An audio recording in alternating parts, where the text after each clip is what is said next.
Salut à tous et bienvenue sur Valépel Lorcana FR, j'espère que vous allez bien.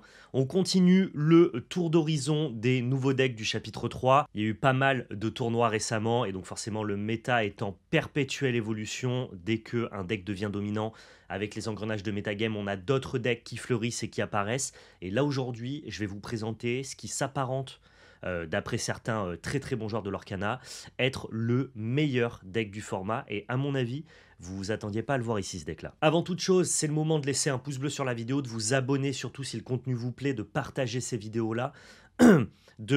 Excusez-moi, je n'ai plus de voix, de partager aussi dans l'espace commentaire votre avis si vous jouez le deck chez vous, et puis ensuite de dérouler la description pour nous rejoindre sur tous nos différents réseaux sociaux, le Instagram de la belle carte, mon Instagram personnel où je montre deux jolies cartes de collection, peut-être des cartes Lorcana, on ne sait pas. D'ailleurs, je vous présenterai ma collection Lorcana très prochainement sur la chaîne. Et puis aussi, si jamais vous voulez protéger votre collection ou vos paquets de cartes à jouer directement, le lien en description pour passer chez Ultimate Guard. En les soutenant, vous nous soutenez. Donc voilà, merci énormément. Alors l'évolution du metagame actuellement, c'est donc la disparition de Vergris qui ne fait quasiment plus aucun top, avec une énorme recrudescence, et ça a été notamment confirmé par le tournoi des Illumineurs en France, qui a été le plus grand tournoi du monde. Donc c'est la domination de Rouge-Violet, qui était déjà un très bon deck au chapitre 1, qui était déjà probablement le meilleur deck au chapitre 2, et qui a continué entre guillemets à faire son petit bonhomme de chemin avec le chapitre 3. On a décrypté tout ça à la fois dans une tier list, dans un point météo que vous pouvez aller voir et qui sont sortis précédemment sur la chaîne. Mais du coup maintenant on a un statu quo. Le statu quo c'est que le deck à abattre c'est Rouge-Violet, et si vous regardez les différents tournois qui sont sortis, notamment le gros tournoi Pixelborn à 200 joueurs, l'énorme tournoi américain à plus de 225 joueurs, eh bien vous allez voir que les gens, ils ont trouvé quelques parades et quelques decks qui sortent du lot. Si on admet que Vert-Gris est en train un petit peu de tomber en désuétude et que Rouge-Violet est le deck à battre, il y a deux decks qui tirent leur épingle du jeu actuellement. Je suis très content d'avoir théorisé l'un des deux, notamment Humber Steel. Si vous regardez la tier list, je vous disais que c'était un deck qui était probablement sous-coté, qui avait pas mal de cartes à jouer, notamment avec la disparition de vert gris. Forcément, la disparition du gris fait que ce deck-là a un peu moins de difficulté à développer son board et à chanter ses chansons. Et là, on voit que Humber Steel, notamment piloté par Zan Sayed, a gagné l'énorme tournoi américain. Il a aussi de belles options contre Rouge-Violet, de par le fait de pouvoir leurrer à distance avec les flûtes. Et on en voit de plus en plus dans les différents tops. Le deuxième deck, qui lui a été théorisé bien avant que Zan Sayed performe avec Humber Steel, dès le tournoi de Vernon, on savait qu'il y avait un deck qui était très sensible au deck agressif, mais qui était très fort, notamment dans une mouture particulière, contre Rouge-Violet. Et c'est le deck que je vais vous présenter aujourd'hui, c'est le deck bleu-rouge. Pourquoi ce deck il est très fort contre rouge-violet et très faible contre les decks agressifs? Eh bien parce que contre rouge-violet, vous avez une carte qu'il ne peut pas battre, qu'on appelle Lucky Dime, le sous-fétiche en français. Et cette carte-là, elle dit que pour 2 mana, 2 encres, quand vous l'engagez, vous choisissez un personnage et vous gagnez du lore autant que son nombre de lore. Et en fait, quand vous avez des cartes comme Tamatoa ou Gaston, eh bien vous allez gagner 6 de lore dans le tour.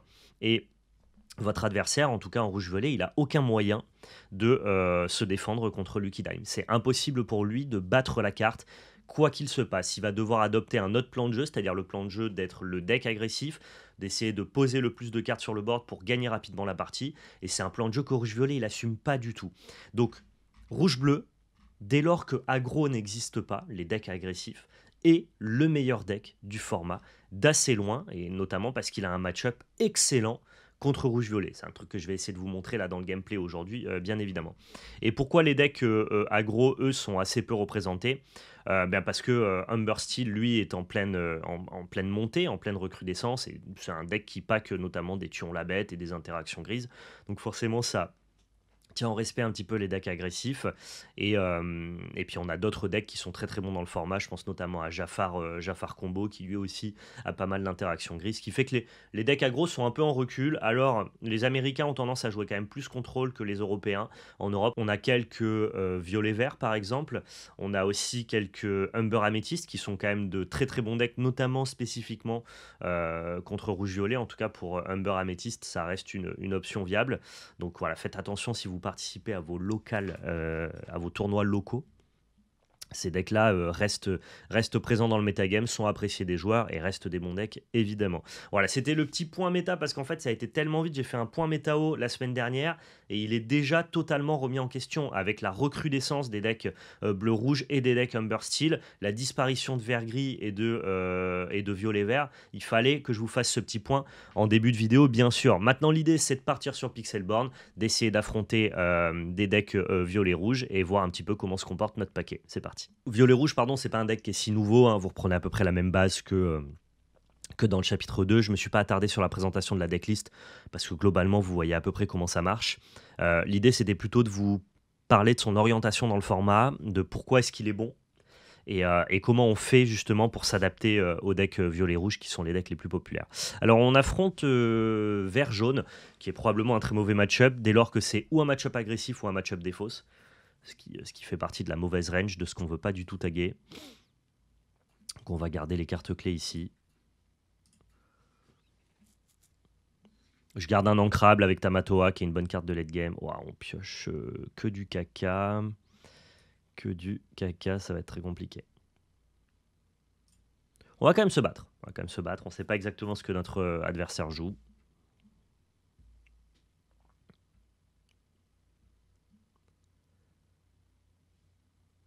On va pouvoir jouer Je vole avec l'encre de Tamatoa. Il faut trouver une autre carte ancrable pour ensuite pouvoir jouer le Fishbone Quill et commencer à ancrer des cartes non ancrables. Mais après ça, il va falloir trouver quand même des cartes actives. On a 16 cartes non ancrables sur 60, ce qui est un ratio qui est à peu près OK. Hein. On va pas monter plus haut, mais on peut pas trop descendre plus bas non plus. Ok, c'est une base agressive. On va souffrir, évidemment. Ce qu'on cherche, nous, en main de départ, c'est des Flavor Show, c'est des Pop Cycle, c'est ce genre de cartes-là. Là, on est effectivement très mal.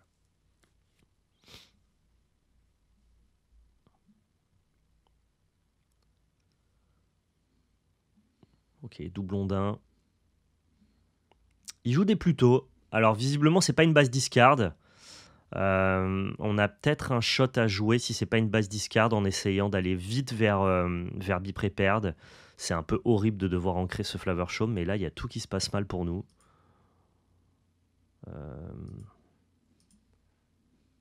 On va essayer de stabiliser le plus rapidement possible. Là, notre adversaire, il va passer à 7 de l'or. On a encore un tour à jouer avant de pouvoir jouer Be-Prepared. Donc, il va passer à plus 5 à 12 de l'or, 13 de l'or. On devrait stabiliser aux alentours des 13.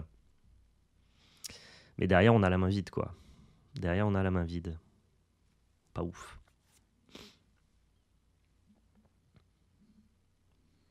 Ouais, une base très agressive ici. Ce qu'on appelle Lemon Rush, qui sont d'excellents decks dans le metagame dès lors que rouge-bleu devient un petit peu populaire. C'est pas déconnant du tout de jouer ça. Notre Queen of Heart, elle fait rien ici parce qu'on a un Simba qui vient nous punir instantanément.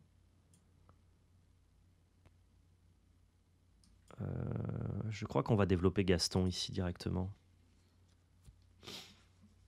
Et on veut plutôt un Flavor Show, je crois. On va passer le tour, et si jamais on trouve pas notre 7ème pour Be-Prepared, on ancrera ce Flavor Show. Donc voilà, là il va passer à 15 de l'or. Donc on va stabiliser à 15, et 15 c'est déjà très très tard, je pense. Donc là vous voyez exactement quel est le mauvais match-up du deck. Mais c'est des decks qui ont assez peu le droit d'exister parce que ils n'ont pas toutes les armes contre rouge-violet, même s'ils peuvent le prendre de vitesse. Ils sont pas du tout armés contre la recrudescence d'Umber Steel, notamment avec leur ligame d'Umber Steel, les mouches et compagnie. Très très compliqué. Et ils n'ont pas le droit d'exister contre un deck qui est en train de sortir un peu du format, mais qui existe malgré tout de par sa popularité, c'est-à-dire vert-gris. Donc à peu près toutes les bases grises vont interdire ce deck en compétition. Par contre, si effectivement le méta évolue vers bleu-rouge et violet-rouge, c'est des bons outsiders.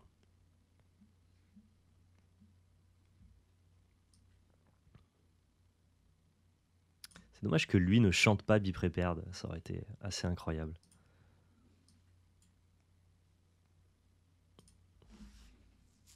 On va repartir le tour d'après avec un Flavor Show.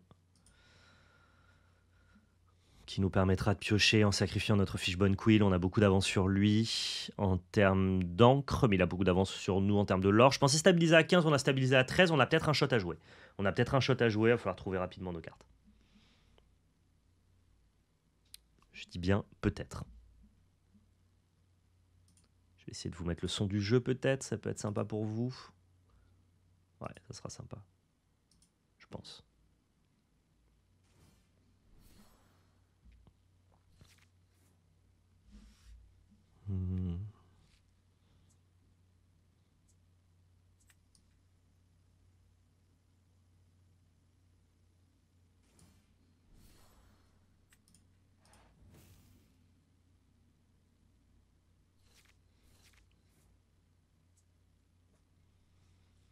C'est une carte que tu peux ancrer, ou alors ça te permet d'ancrer du dessus de ton deck, donc ça coûte pas de carte de ta main.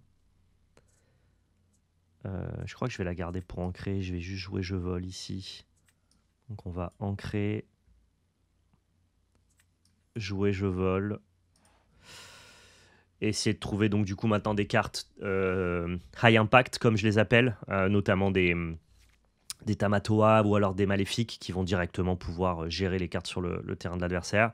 Et puis maintenant on est un peu à la merci de notre top deck, notamment des sous-fétiches aussi qui pourraient nous permettre de gagner rapidement la partie. Mais ça va, il n'a pas remis beaucoup de pression après notre anti-bet de masse. Il n'a pas fait une très bonne sortie, lui on a fait plutôt une correcte. Il trouve une Wendy. Ah ouais, il est très agressif et il joue quand même la base Stitch Rockstar pour avoir un peu de... Ça j'aime bien, pour avoir un peu de draw engine, donc la possibilité de piocher les cartes et d'avoir un peu de résilience. Très fort ce petit Lucky. Hein. Il a pu piocher 2 en l'engageant. C'est assez vénère. Ça lui a refait totalement sa main. Je pense que notre meilleur draw ici, ça serait un Pop Cycle pour pouvoir piocher 3 cartes directement.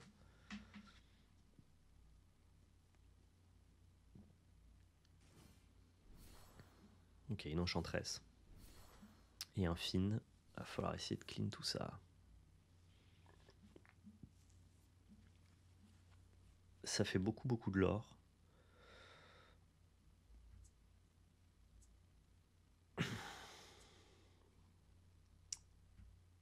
Ouais, je crois qu'on est obligé de tuer ça. Et d'accepter qu'il passe à 17 de l'or. Ouais, je crois que c'est important.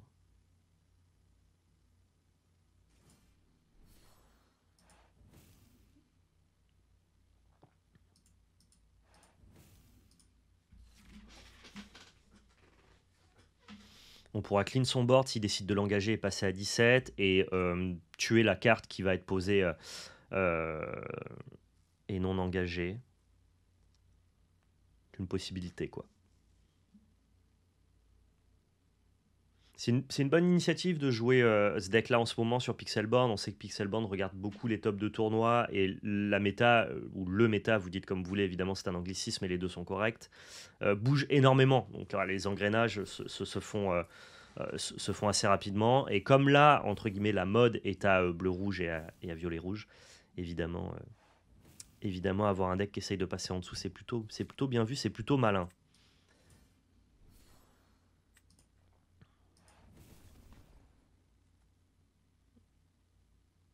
Et là, je vais être obligé de tout clean.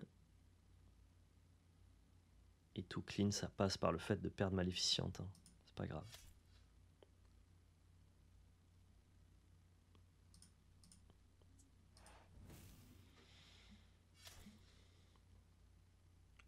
C'est pas grave, on va essayer de tenir. Pareil, on peut toujours trouver Pop Cycle, ça nous achèterait probablement la victoire. Sauf si là, il est capable de poser quelque chose qui l'or pour 3 et que j'ai aucune gestion. Alors le deck est claffy de gestion, donc globalement, s'il pose un Stitch Rockstar, je peux trouver une Madame Médusa, je peux trouver une Maléficiente, je peux trouver un Biprépared. J'ai quand même pas mal d'options. Mais ça serait problématique. Je peux trouver Pop Cycle qui me permet d'avancer avec Fluttershy et du coup d'aller chercher des cartes clés.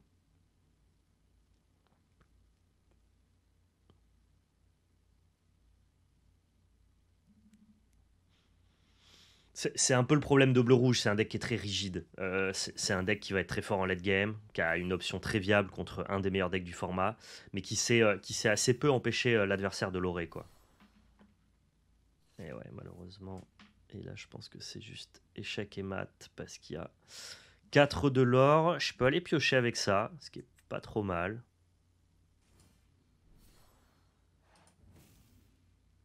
Ouais.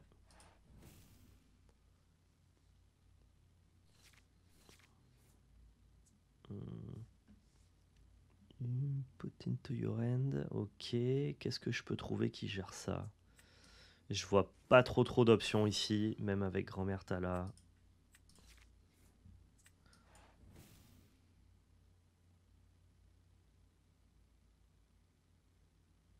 Ouais, mais Rush, ça n'attaque pas les cartes qui sont redressées. Non, c'est gagné. Bien joué. On peut la concéder, celle-là. On a réussi à stabiliser, mais malheureusement trop tard. This is a low. Vous savez ce qu'il faut faire pour battre le deck du format. Ce deck bleu-rouge hein, qui est en train de devenir de plus en plus populaire avec ses sous-fétiches. Ok, bleu-gris. Bleu-gris, c'est un deck qui est très fort aussi, on n'en a pas parlé dans le petit point méta, parce que lui, il est toujours là. C'est-à-dire qu'il n'est jamais le deck le plus joué, mais c'est un deck qui est à la fois fort contre les decks agressifs et qui a vraiment de très bons atouts contre violet-rouge. Et donc, il est assez souvent présent. Il a gagné notamment le tournoi sur Pixelborn. Et je pense que le fait de jouer Lucky Dime, ça peut nous aider, mais il doit avoir de l'anti-objet pour s'adapter. On va conserver ça. Ça, je suis pas sûr que ce soit bien contre lui. Flaversham, c'est sûr qu'on garde. Lucky Dime, on verra plus tard. J'ai pas trop envie de gestion d'early game. C'est pas un deck d'early game. Je peux jeter ici un Tamatoa. Et aller voir ce qu'on trouve ici.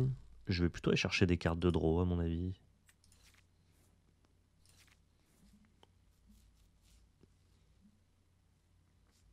Très très bon deck. Hein. Alors l'avantage nous de jouer du rouge, c'est qu'on n'a pas trop peur de Cogwars, c'est-à-dire qu'il a beau buffer l'entièreté du board, nous quand on joue bi-prépared, il y a tout qui part. Donc c'est pas très grave de donner résiste à son board.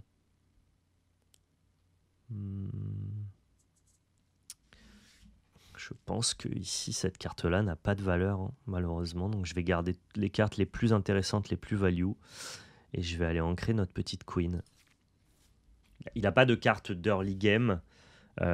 Ces cartes d'early game, c'est des mouches qui sont 3-3. Derrière, il va leur donner résiste avec Cogwars. Flaversham a 6 de défense. Genre, cette reine, elle est totalement inutile ici. Grand-mère Tala, c'est pas une carte qu'on a envie de trader. Moi, je pense que c'est pas mal de commencer à se développer avec ce petit Hurt. Il faut prendre l'avantage sur lui en encre, pardon.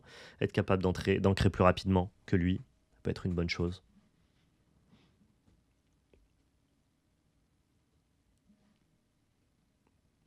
Oh!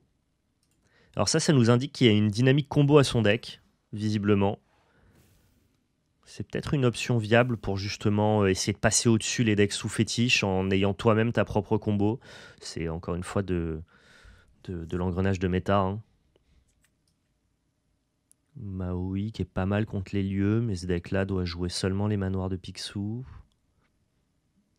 Je suis assez chaud de continuer à piocher un peu avec grand-mère. Et on va prendre une Pop Cycle.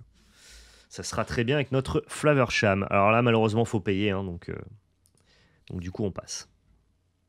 Ça nous permettra de prendre l'avantage plutôt en mid-late game, mais pas trop en early game. Il a réussi, lui, à ramper de 1 déjà. Il va pouvoir ramper de 2 avec grand-mère Tala prochainement. Oh, il joue vraiment des trucs assez spicy, lui.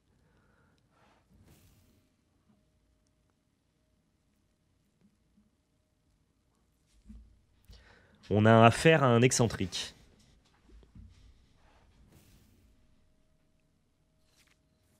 Moi, c'est un peu gratuit de me donner Mickey ici, j'ai l'impression.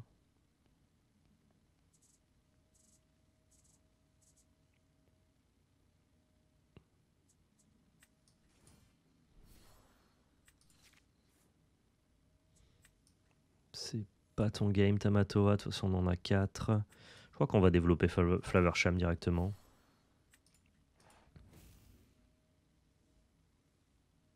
On n'est pas contre un deck agressif, donc on n'a pas du tout besoin de soigner Maui avec notre Pop Cycle. On va juste trader ça pour éviter qu'il prenne l'avantage en lore. Il a déjà pris l'avantage en encre malheureusement, mais je conserve par contre l'avantage en carte en main. Et c'est très important dans les mirrors de contrôle de jauger quels sont les avantages de part et d'autre. Est-ce qu'il y a un avantage sur le terrain? Est-ce qu'il a un avantage en encre? Est-ce que vous avez un avantage en carte? Ce qu'on appelle le card advantage. C'est plutôt intéressant. Et je théorisais correctement, il a une option combo dans son deck. Il joue pas une version très classique de Saphir Steel, probablement pour essayer de passer au-dessus de notre deck. Avec lui-même sa propre combo, sinon il sait très bien qu'il serait désavantagé dans le match-up. C'est plutôt malin de sa part. Donc il va jouer des Maurice, il va jouer des Belles, il va jouer toute une synergie combo-objet. Et ça peut nous poser vraiment problème, ouais. Ça peut nous poser vraiment problème. Il faut que je trouve un moyen de gérer ce Maurice très rapidement.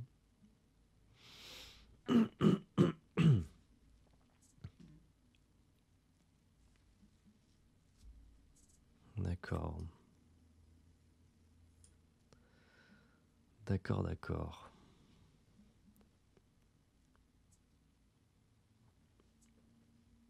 On peut poser le Lucky Dime, mais si jamais il a de l'anti-objet, on est un peu chocolat.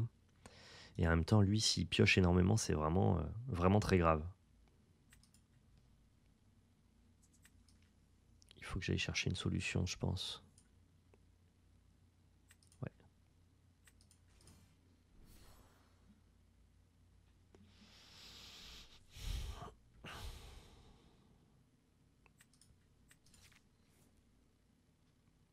D'habitude, c'est un match-up où on a le temps d'utiliser nos ressources pour utiliser Heart of the 50.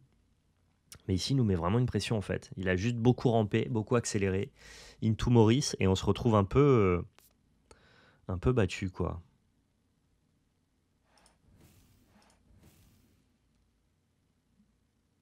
Est-ce que je veux me débarrasser de ça?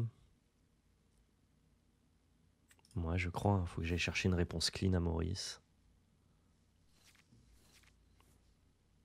Ça, c'est une réponse clean. Ça me va très bien.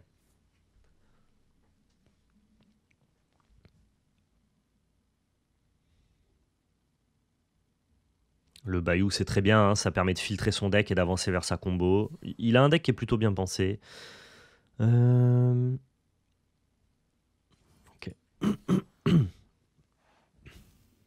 Il a toute une synergie combo qui est très advanced.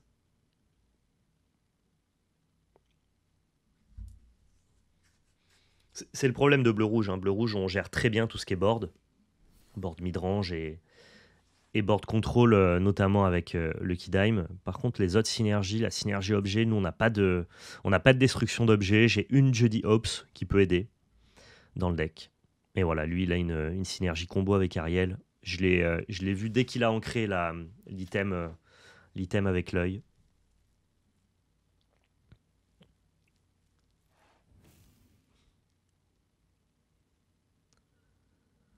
Ouais, tu vas te soigner, mais ça, moi, je m'en fiche un peu parce qu'on va juste te contrôler avec Medusa et ça devrait le faire.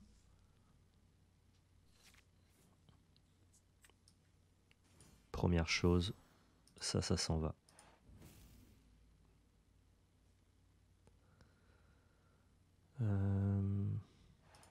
Ça part à l'aventure, ça de même.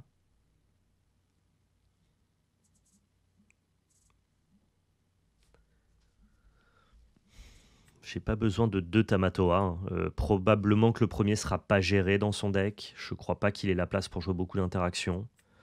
Je vais aller voir un peu ce qu'on a. Ça, c'est délicieux. Hein. C'est délicieux et en même temps, Bipréperte, ça chante dès le tour d'après. Mais j'ai quand même la sensation qu'il n'y aura pas besoin de chanter dès le tour d'après. Donc on va prendre cette maléfique.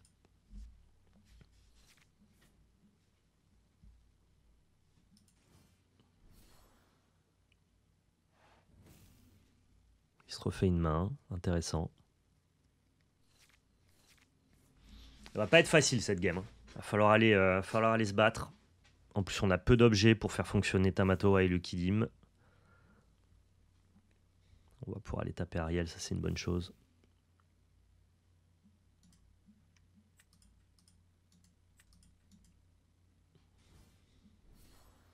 Ok.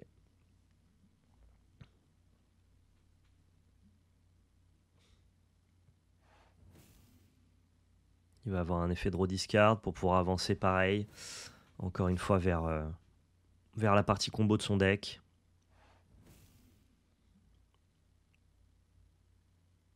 C'est marrant, l'effet de The Bayou n'était pas affiché, on n'avait pas l'image pour montrer l'effet, c'est rigolo.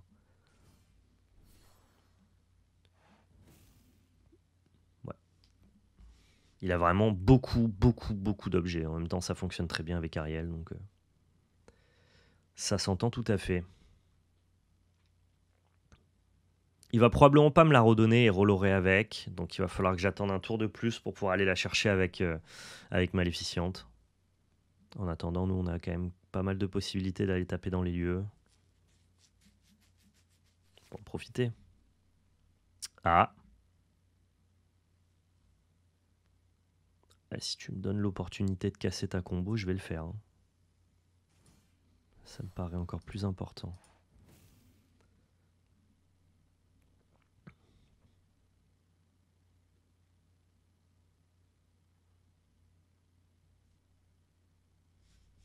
Peut-être que c'est... En fait, il avait pas la combo ici. J'ai peut-être un peu surréagi. Et c'était peut-être Flavorsham qu'il fallait aller tuer. Ça nous permettait justement d'éviter qu'il assemble d'autres pièces de combo. Il avait plus de cartes en main. C'était peut-être un chouïa mieux. On va éviter qu'il creuse.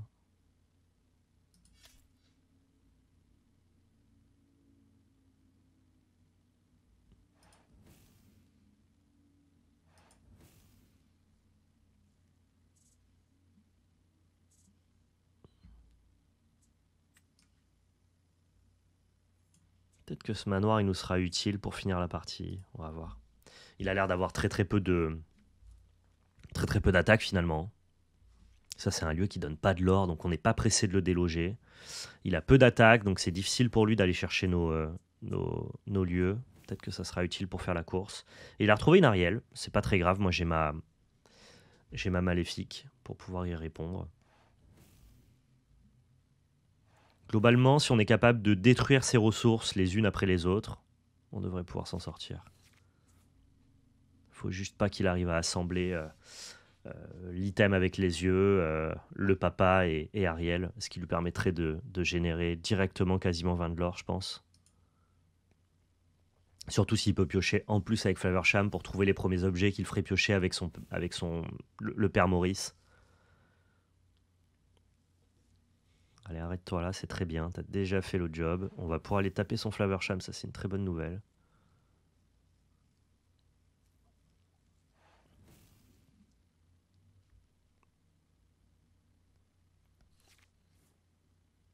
C'est dingue de piocher comme ça, dis donc.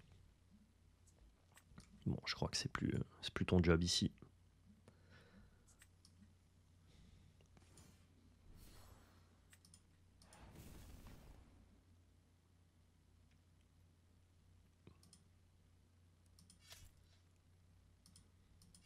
Voilà, plus de draw pour toi.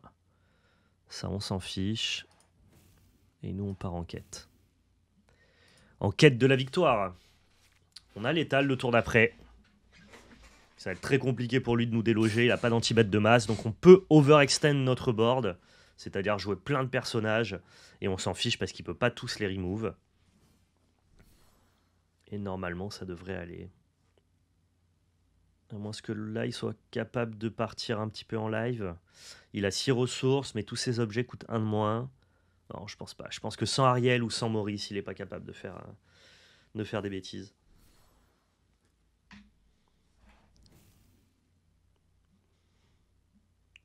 Intéressant, il va pouvoir aller gérer Gaston ici. Ouais, du coup, on a quand même gagné avec le Kidim, mais il le sait pas.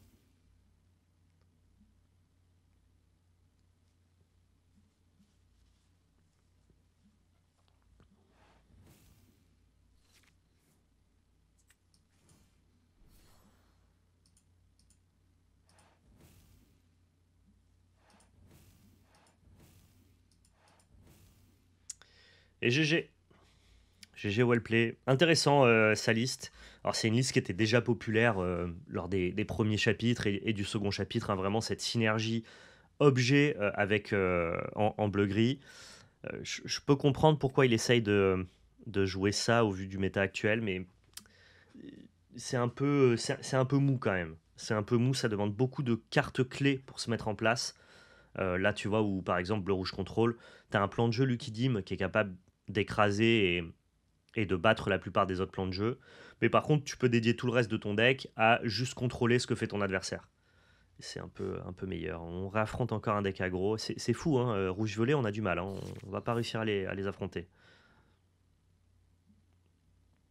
On va pouvoir se venger.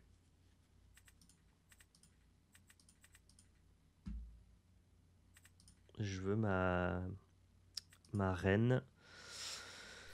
Ma reine pour le côté rush, ça pourrait être pas mal. Ouais, je vais aller la chercher avec Develop Your Brain peut-être. On va en créer une maléfique.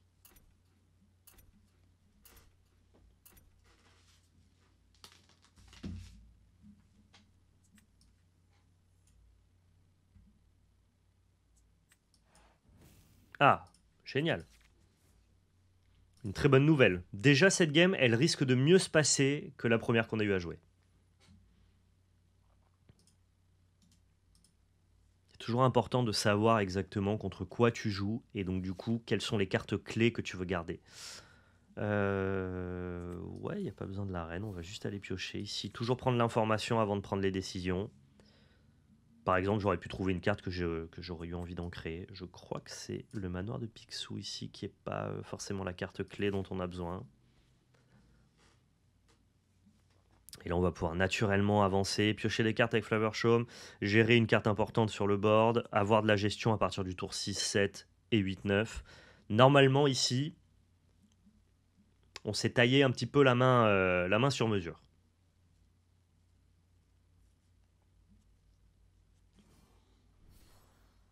Ok, on a un Fin Rider, on a pas mal de choix et on va beaucoup piocher, donc du coup, le contre-coup de défaussé va pas être si impactant que ça.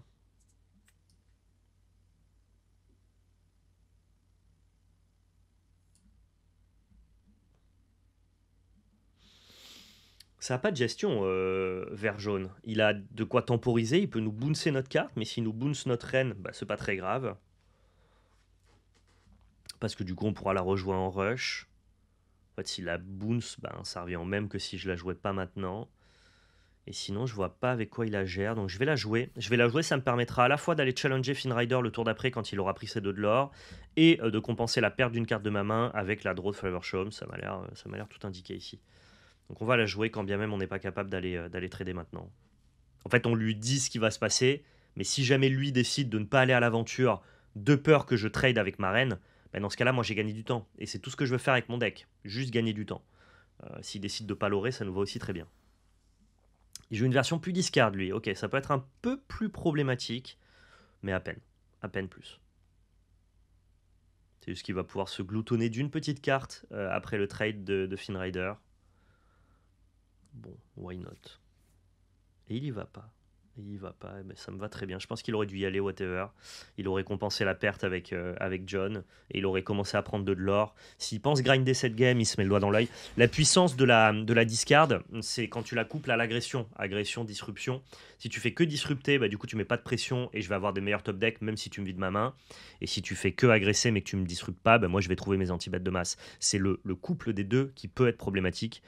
Là, à mon avis, mon oppo, il vient de nous laisser une belle option.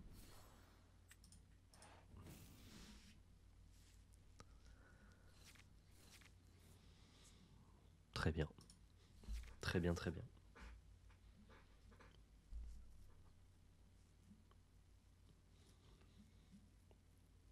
Donc est-ce qu'il a un plan de jeu discard très assumé avec Tu m'as oublié par exemple? Mais pareil, hein, si pour 4 mana ici, il passe son tour à piocher 2 cartes et à nous jeter 2 cartes, finalement on s'en fiche un peu dans le sens où du coup il aura pas mis de pression quoi.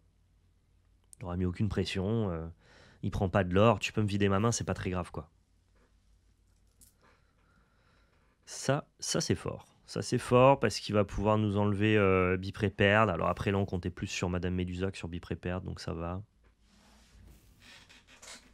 C'est fort et en même temps c'est très acceptable. On a toujours plus de cartes en main que lui, on a toujours un board qui est plus fort que le sien. Je crois que tout va bien ici.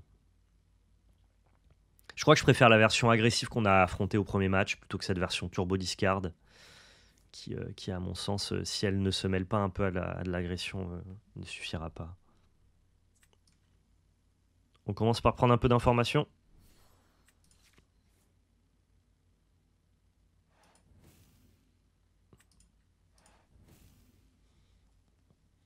On a même l'avantage en lore. First Blood. Ça, c'est dingue, hein. Oh, Tamatoa, c'est tellement late. C'est tellement pas ce dont on a besoin maintenant. On a tellement de cartes en main, le pauvre.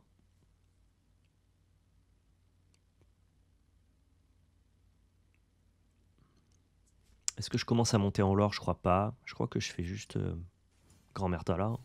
C'est une bonne carte, cette Grand-Mère Tala. Elle est vraiment cool. Est-ce qu'on a besoin de ramper? Le tour d'après, c'est sûr que je vais jouer Médusa. Donc, autant ne pas prendre une carte non ancrable. Ouais, le tour d'après, on va Médusa son fine. Ne serait-ce que parce qu'il est capable de chanter. C'est un peu chiant. Kit, il a pas de bonne cible. Ah si, ok, il a un Flowersham. C'est pas mal, c'est pas mal. Ça reste acceptable, disons.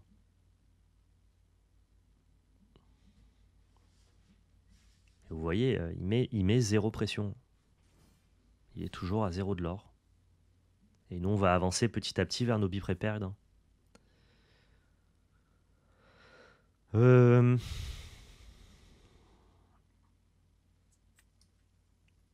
crois qu'on n'a pas besoin de toi. Et je crois que toi, tu risques d'être vraiment très cool.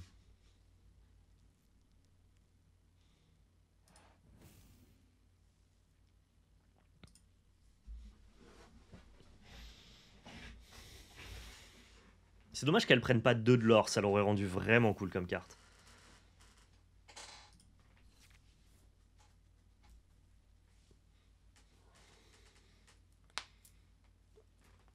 Ça reste déjà une carte cool, hein, attention. Mais là où c'est un peu une espèce de... C'est un pont entre ton early et ton late game. C'est vraiment la carte que tu veux jouer au tour 4 pour filtrer, avancer dans ton deck, trouver tes cartes clés. Mais elle a peu d'impact une fois qu'elle est sur le board. Si elle l'aurait pour 2, ça lui aurait donné autant ce côté proactif que ce côté carte de liant, tu vois. Ça l'aurait rendu un peu meilleur. Pas forcément craqué, juste plutôt très forte, quoi. Double Prince John, vas-y. Mets tout ton board, y a pas de problème.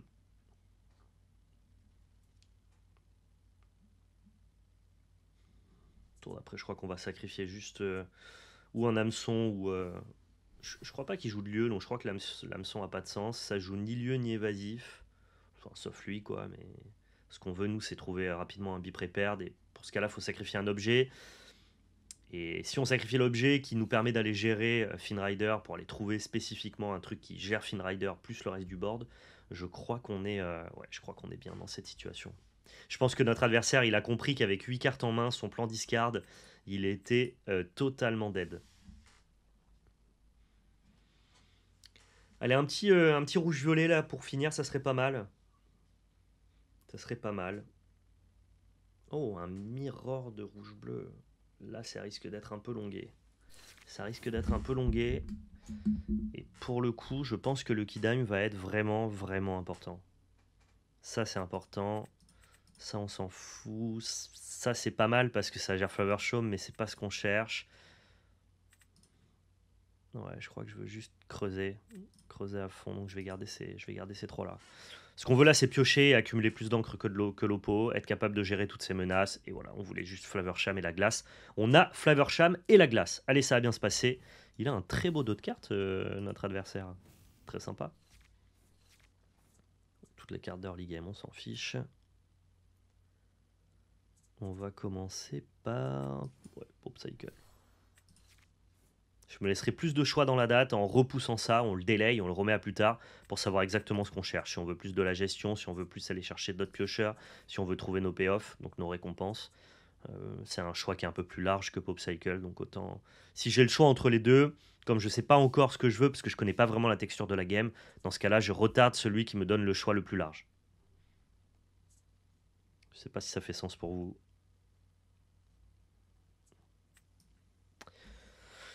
Bah oui, c'est bien, mais c'est vraiment pour aller choper un manoir de Picsou, et en même temps, ça peut être déterminant. de pas se faire avoir là-dessus.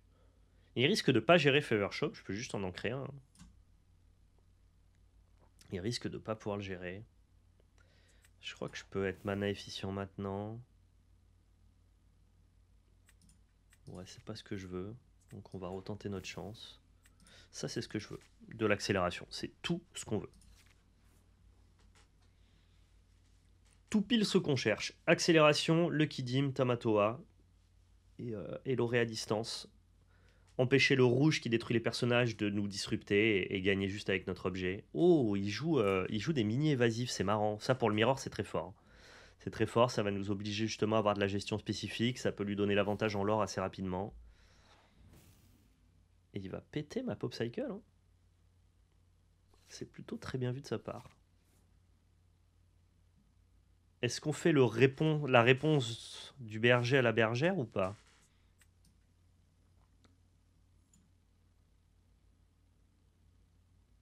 J'aime bien. J'aime bien. Je crois que c'était plutôt bien vu de sa part et je pense que c'est plutôt bien vu de notre part aussi. Ça évite d'avoir un Flavor Shome qui fait trop de value. Ça lui coupe le tour 4 en fait. Lui, il nous a coupé notre tour 3, donc c'est pas très grave. Par contre, nous, on lui coupe le tour 4. Et ça, à mon avis, notre Judy Hopps, elle est encore plus value de notre côté que du sien. Il affiche bonne quill. On peine à trouver les nôtres, hein, mais c'est pas très grave. Ça, c'est un vrai problème, surtout après Judy.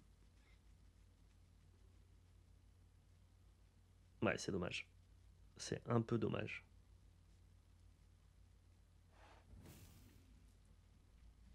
Ça, c'est une bonne carte. Elle l'or pour 2. Hein. Ça fait plaisir. Du fait qu'elle l'or pour 2.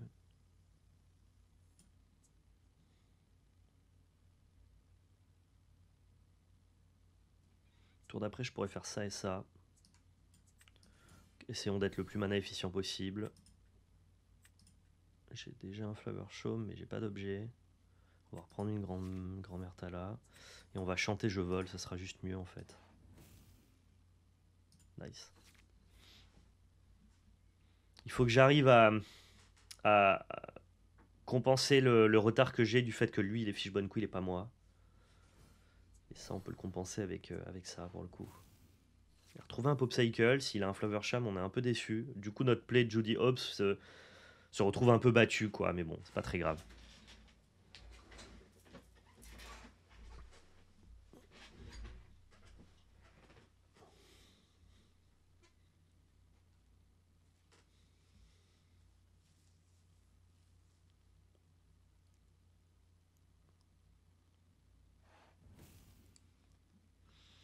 Il a quand même moins de cartes en main que nous.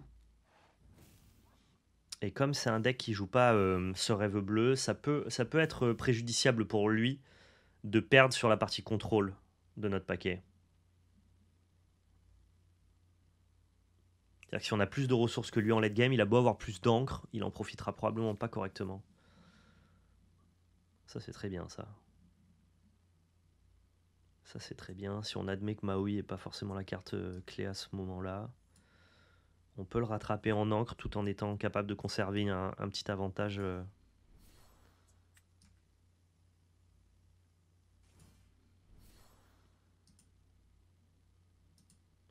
Un petit avantage sur les cartes en main.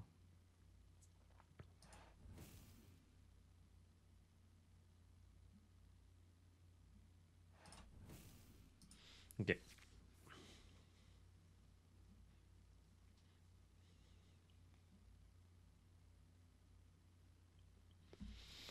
Ça va être tendu hein, cette game en mirror. C'est le premier qui va trouver son Lucky Dim qui risque de l'emporter.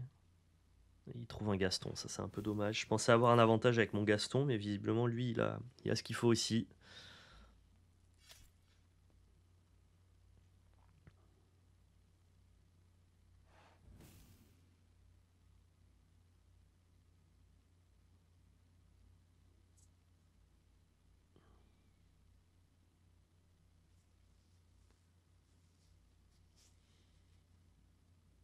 Bon, moi je tiens toujours la distance en termes d'encre. Je suis pas trop derrière. Il pourrait décider d'avoir une encre de plus, mais perdrait une carte en main.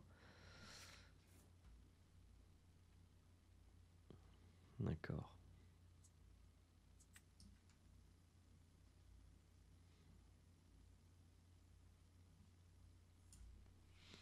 Ouais, je crois qu'il faut que j'aille Gaston ici.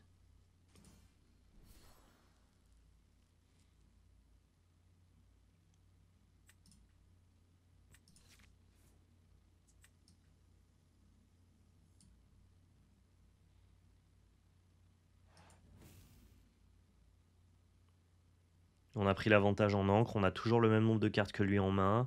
Il a un peu d'avantage par contre sur le board, mais c'est pas très grave parce qu'on a de la gestion. Il va quand même récupérer, il va passer à 12. Peut-être que le fait de commencer à lorer très rapidement dans le mirror... Ah, et en plus il trouve le Kidim. Okay. C'est poubelle du coup. Là maintenant avec Gaston ça lore pour 3. Hein. Et à tous les tours il l'aura pour 1 ou pour 2. Tant que j'aurai pas géré l'entièreté de son board. Et dans tous les cas il peut juste poser une bête et commencer à lorer avec le Kidim. Et on a plus, j'ai plus moyen de gérer ça à distance parce que j'ai joué déjà Mad Judy Hope. Ouais, là c'est 3, plus encore 3 de plus. Là c'est 6, il passe à 15 de l'or. C'est très compliqué maintenant. Je disais, hein, c'est le premier qui trouve le ki. Moi j'en joue 2 quand même dans mon deck. Je sais pas combien lui en joue. C'est un bleu-rouge qui est vraiment très armé dans le mirror. Du fait qu'il ait le Kidim, qu'il ait les mini évasives et qu'il a Judy Hope. Ça témoigne quand même d'une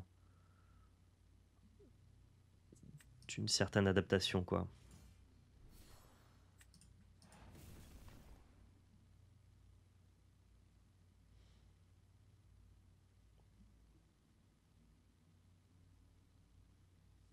Hmm.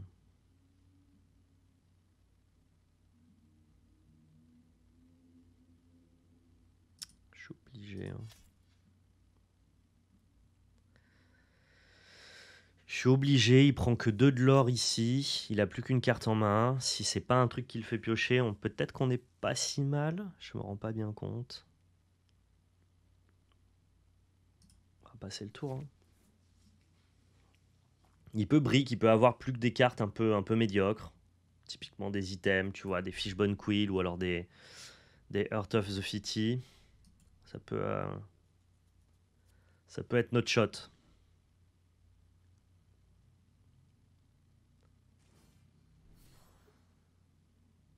Ok, Scar. Scar, c'est pas mal.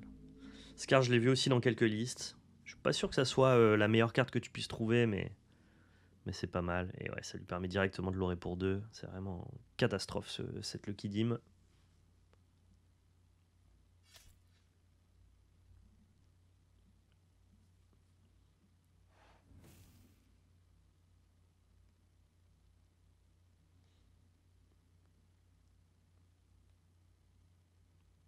Est-ce que tu vas prendre ton lore avec Madame Médusa? Je pense que oui, tu vas le faire.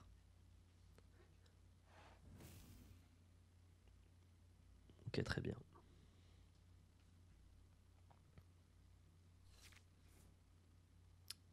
Ça, c'est pas mal du tout. C'est pas notre plan actuellement. On va aller trader ça. Into gérer ça. L'idée, c'est vraiment qu'il n'y ait plus rien du tout sur son board, hein, vous vous doutez bien. Et le tour d'après, on ira piocher. C'est un peu horrible qu'on puisse pas ancrer ici. Cette carte-là, on peut pas l'ancrer et on a besoin... Ouais, ça, c'est un peu dommage. On a besoin de garder ces cartes-là pour repartir. S'il a un Tamatoa, c'est gagné. Non, ça va. Il peut gagner. Ah, il l'a pas fait. Bon, il aurait pu gagner un de l'or. Je sais pas pourquoi il l'a pas fait.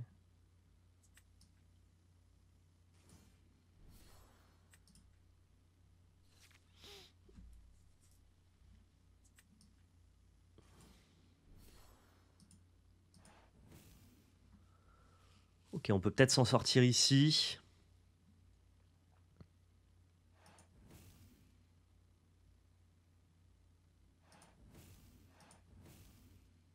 Tamatoa, ça l'aura 5. Ouais, s'il fait Tamatoa et je prends 2 avec le Kidim, j'ai perdu. Donc il faut que je sois capable, moi, de gagner rapidement. Je suis à la merci d'un top deck Tamatoa. Je peux rien y faire, malheureusement. Bipréperde, ça me va. Tout ce qui, lui, ne le fait pas avancer, ça me va très bien.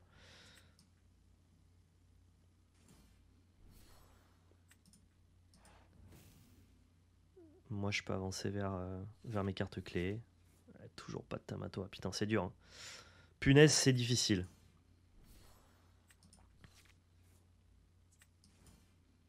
Allez, donne-moi mes cartes clés là. Non, pas ça. Pas ça, pas ça. C'est nul.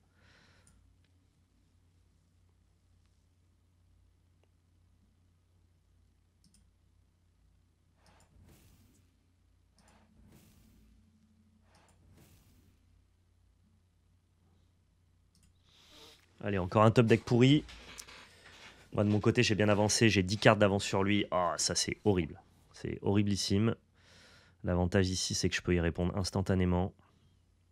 Je vais d'abord aller piocher. Encore heureux que j'ai Maui et Fichouk dans la main, que je les ai bien conservés. Ça aurait pu être vraiment problématique.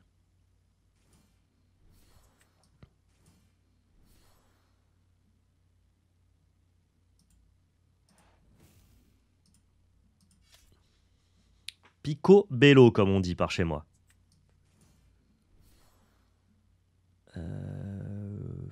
Si la Tamatoa c'est quand même perdu, est-ce qu'il faut que je prenne MacDuck Manor du coup? Non, je pense qu'il faut que je prenne tout ce qui peut générer du lore. Enfin, que je prenne tout ce qui peut empêcher mon adversaire, pardon, de générer du lore.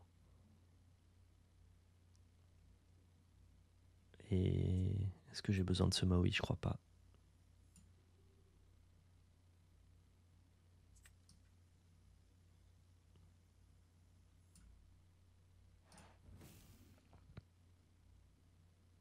Allez.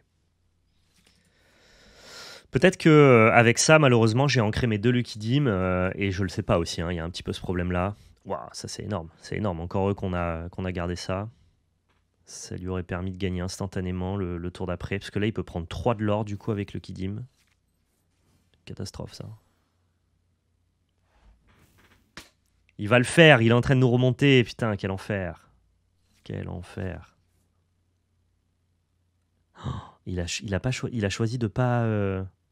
Mais non. Ah ouais, j'ai eu peur. Je crois qu'il avait choisi de pas prendre ses 3 de l'or. Je me dis, qu'est-ce que tu fais, poulet? Là, si on gère pas tout, on a perdu. Hein. Et spoiler, on gère pas tout.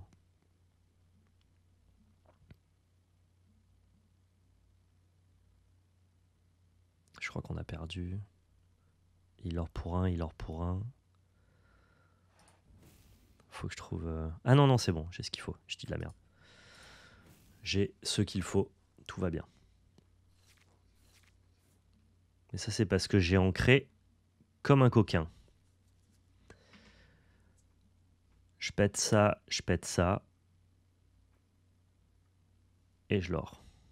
C'est pas incre, mais... Ou alors je pète tout et je fais Tamatoa. Je pète tout, je fais Tamatoa. Je pense que c'est vachement mieux en fait.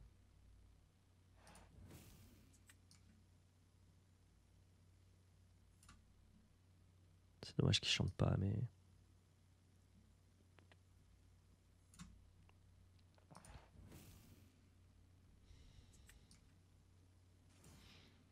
Et là maintenant c'est moi. Alors quand il a rien... Quoi, si vous m'avez retourné un item card... Ouais, bien sûr. On va récupérer un Bob Cycle. Et là maintenant c'est moi qui suis en position de domination parce que je peux trouver moi-même mon Lucky Dim et commencer à faire n'importe quoi. Il a gagné s'il trouve n'importe quel personnage qu'il aura 2. Hein, ça je peux rien y faire malheureusement. Ok, juste il le joue. Ok, c'est une bonne nouvelle, c'est une bonne nouvelle, c'est une bonne nouvelle tout ça. Elle est incroyable cette game.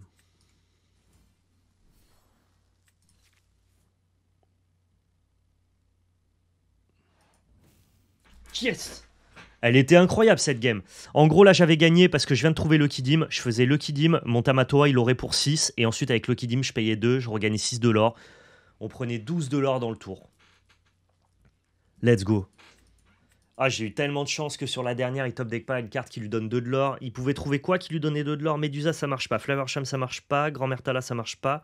La Grand Mertala à 2 non plus. Sa carte rush, ça marche pas.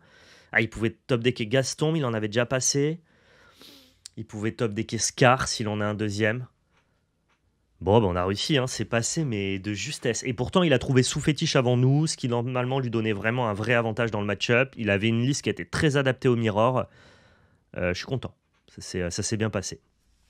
On va s'arrêter ici pour cette vidéo. Je vous aurais pas montré malheureusement, hein, c'est la faute du ladder, il n'a pas voulu contre le deck violet-rouge, mais sachez que avec cette présence de Lucky Dim et Tamatoa, c'est ce qui vous donne largement le match-up, là où avant le match-up pouvait être assez compliqué.